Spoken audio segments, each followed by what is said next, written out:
ayan guys, no? Ayan na po guys, complete na po yung ating mga kuwan dito. Mag-ampo na lang talo. Para ay marami pang blessing na darating sa ating buhay or sa ating adlaw-adlaw na pagkainan. Ito guys, tipid na to. May sitaw pa. 300 lang. Meron ng sitaw. Para bukas yun din. Oo, di ba? Para bukas yun. Tipid Di na, guys. paano tipid, mahal-mahal ang bilihin dito sa Bohol. Pero ito, hanggang ngayon na itong araw eh. Hanggang hapunan. Oo. So, tipid, parang tipid. Paano naging tipid? Mahal-mahal nga ng bilihin dito sa Bohol. Diskartean mo lang. Paano diskarte? Wala namang tawad dito. Swerte mo lang makapatawad ka ng 3 piso, wala na eh. Mapapahiya ka lang. So ayan, shout out mga kapatid, no, brothers and sisters, let's eat na tayo. Ayan yung aming ulam na saang guys. Okay, na masarap. With malunggay. Okay, mga una ta. Ito para sa aking partner. Ito kasi yung naugalian namin kasi talaga. Okay, mag-ampo na talaga di.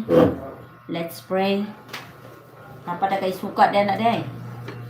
Napada tilokon. Ha? Last. Oh, Ayos, mahilig kasi yung aking partner ng suka. Be, ayos ah.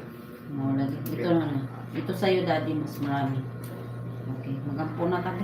Para tayo Saan? umpisa ng kaon. Father, Son, Holy Spirit. Lord, salamat po sa Amen. pagkain. Amen. Salamat po sa prasas. Amen. Sa lahat. In Jesus' Amen. name, amen. Father, Son, Holy Spirit. Amen. Thank you. Mga unta ninyo dito sa aming viewers at sa mga walang viewers. Okay. Mga unta ninyo. Ito po yung aming tanghalian, then hapunan. Wala nang almusal, diretso na tanghalian at hapunan. Para sa mahihina lang naman yung almusal. Biro lang ganyan. Di, talaga namang di. Nagalian na talaga natin din. Kasi sa umagahan, minsan nagkakape lang talaga kami. Nagkakape din. Depende.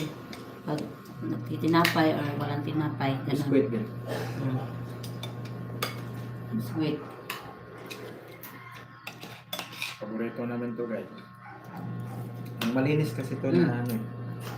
Na kinason. Kasi nasa mababaw lang to eh. Di ba Lan eh? Hindi ko nga alam saan to siya nakatira eh. Baka siguro sa dagat na to, sa Ha? dagat. Ganun. Pwede ba magtanong guys, saan nakatira ang mga saang guys? Sa ilalim ba ng dagat guys? Or Sa matabang. sa buhangin la? Kabaw, ano din? Answer naman guys. Para malino. Ito hinuon, matago ra na siya bato. Yeah. Ini, Nalukot lang lagi na. bitaw. Kini mga inani, alam ko saan nakatago tong mga ganito. Nasa ilalim bato to. Sumisiksik. Pero ito, hindi ko alam saan nakatira to.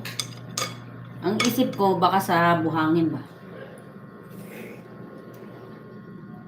Thank you guys. Marami siya. Dapat mo tayo tangan o ano? Tanganan o sagbot ba? No? Ayun nga eh.